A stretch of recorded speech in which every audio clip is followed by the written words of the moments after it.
In my fourth day in Romania, we mainly did two things. We went to see this monastery in my hometown, and we went to a fresh spring to get water because tap water here sucks. So first thing was to feed a dog, the neighborhood dog. She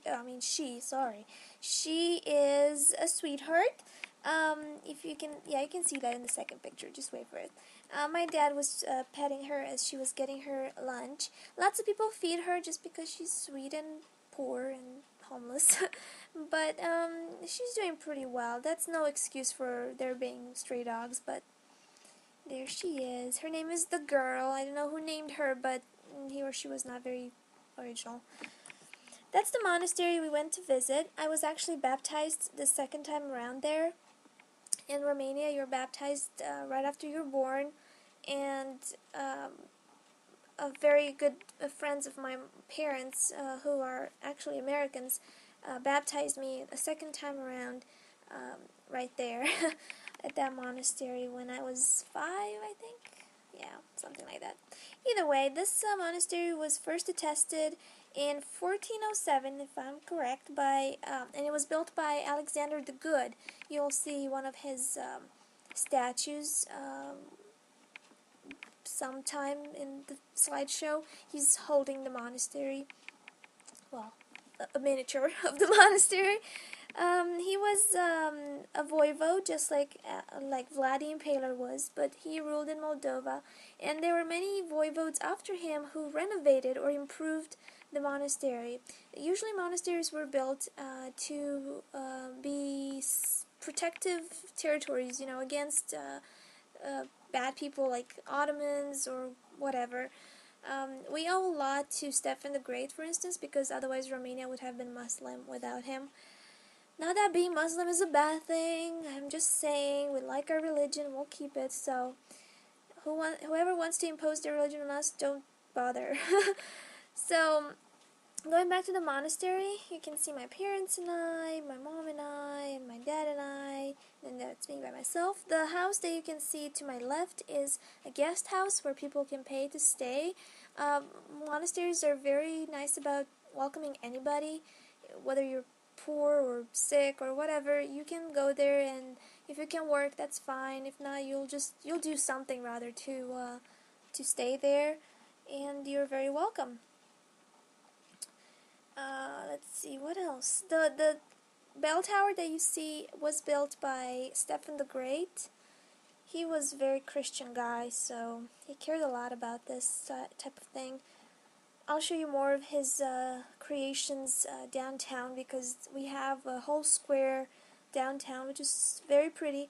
It dates back from the 1500s that he used as his main court, so pretty neat. Then there's the museum. You can go in there and actually see one of the huge bells that Stephen the Great used in battle to signal things, I guess. That thing is so darn heavy. I don't know how anybody could put it in there. Some more pictures around, and there's the statue I was talking about. That's Alexander the Great with a miniature, not the Great, the Good, I'm sorry, the Good, with a miniature of his monastery. I took a picture of a priest. I'm not sure if he's a priest or a monk, but this is an all-monk monastery. They're usually all female or all male, very rare that they're both.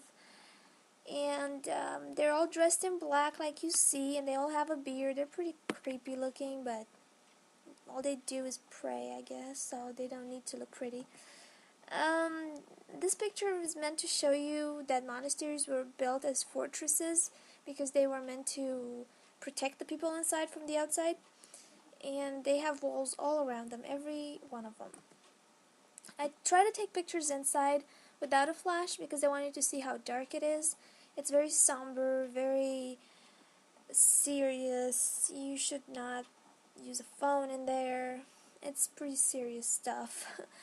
People go in there, they do the cross sign and kiss all the icons, which I think is a huge health hazard because it's all glass, so all the germs stay on there and you could easily catch some disease. And so I never really kiss the icons, but I just pray.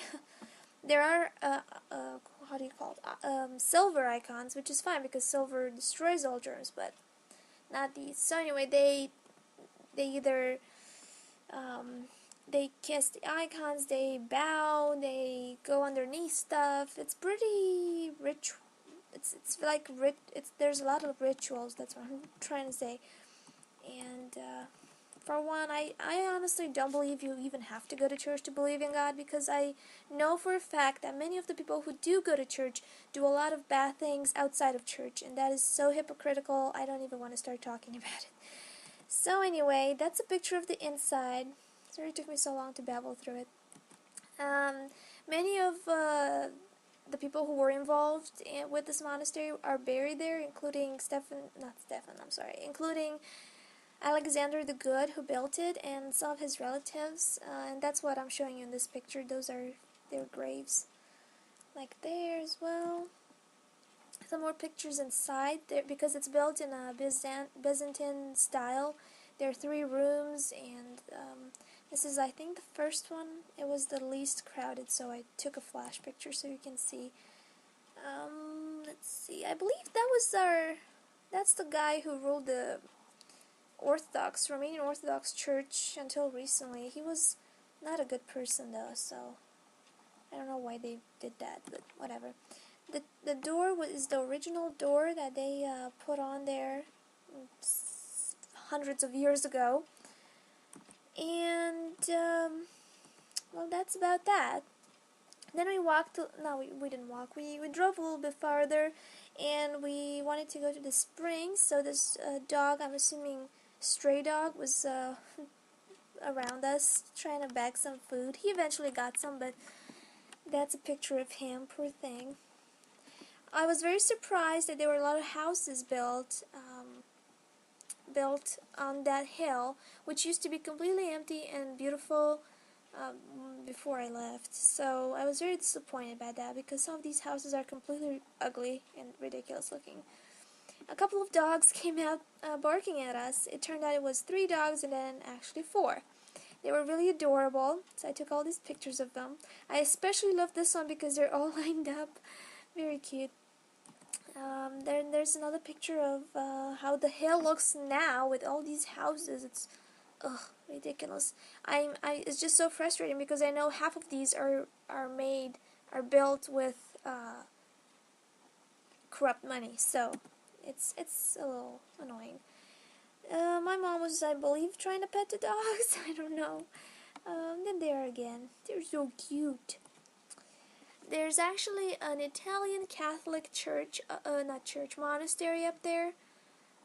It was starting to be built right around when I left, and people are supposed to come there from Italy to treat some diseases or something.